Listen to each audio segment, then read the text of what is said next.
Baron Trump and Princess Leonor sing, Somehow, We're Home, a beautiful duet at the wedding.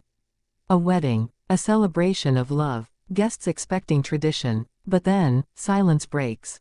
Not vows. Not speeches. A song. A duet. Baron Trump. Princess Leonor. Together. And the world stops listening to everything but them. Script body. It began as a wedding like no other. The atmosphere charged with expectation, with elegance, with the quiet hum of history being written in real time. Dignitaries, royals, and political figures filled the hall, waiting for the night's next moment. But no one could have predicted what came next. The music swelled, the lights dimmed, and at the center of it all, Baron Trump and Princess Leonor stepped forward, not as heirs to power, not as children of two powerful families, but as two young souls ready to give the world something deeply human. Their choice. A duet. The song, Somehow, We're Home. Not a political anthem, not a hymn of royalty. A song about finding belonging, about finding each other, about finding peace amidst chaos. The first notes fell from Leonor's lips. Soft, clear, carrying that unmistakable mix of youth and strength. The room hushed instantly. Her voice filled the air with a warmth that felt timeless, stretching beyond walls and borders. Then Baron's voice joined, deeper, steady, unexpected in its control. Together, they created harmony that no one imagined possible. The contrast was striking. Leonor, a princess raised in palaces, trained to speak in formality, now singing with an intimacy rarely seen in public. Baron, the son of a former American president, often kept away from the spotlight, now stepping forward into it with unshakable confidence. And yet, the two did not clash. They blended, weaving sound into a tapestry of emotion that left even the most seasoned guests fighting tears. Every lyric carried weight. Every glance between them told a story. And as they sang, something extraordinary happened. The wedding transformed. It was no longer about royal protocol, or diplomatic appearances, or tradition. It became a shared moment of humanity. Two voices, two lives, meeting in harmony. But behind the beauty, questions stirred. Why this song? Why this moment? And why together? Some whispered that it was planned, a carefully orchestrated gesture. Others believed it was spontaneous, born from friendship, from shared understanding, from a deeper bond few had noticed until now. As the duet rose toward its chorus, guests leaned forward, holding their breath. The lyrics spoke of journeys, of distance, of longing and return. And in that hall, filled with rulers, leaders, and generations of expectation, the words took on new meaning.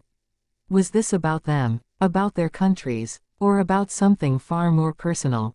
When the song reached its climax, the room erupted, not in applause at first, but in silence. A silence so thick it felt sacred. And then came the standing ovation, thunderous and unrelenting. Applause that echoed through the hall, applause that seemed to last forever. Yet the story did not end there. For as the final note faded, Baron and Leonor shared a glance, one not lost on the audience. A glance filled with mutual respect, perhaps even something more. And just like that, the world's attention shifted. Headlines would not only speak of a wedding. They would speak of a duet. Of a partnership no one had expected, but everyone would remember. Behind the scenes, reactions were mixed.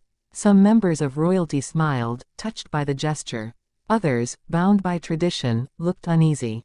In political corners, advisors whispered, "What does this mean? Was it symbolic? Was it personal? Was it the beginning of something larger?" The duet became a curiosity loop of its own.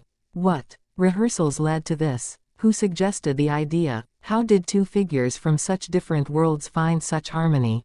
The questions spiraled, and with each one, fascination grew. In Spain, citizens replayed the footage, proud of their future queen's poise, marveling at her courage to sing openly before the world. In America, the focus turned to Barron, so often distant from public view, now stepping into a role that revealed character, confidence, and heart. The global press called it many things: the wedding surprise, a duet for history, when royalty and legacy sang as one. But to those who were there, it was something simpler. It was a moment of beauty. A reminder that beyond crowns and titles, beyond politics and power, there is music.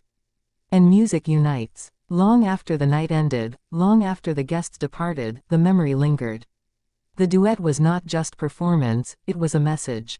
A declaration that connection, friendship, and humanity can exist in the rarest places, at the most unexpected times.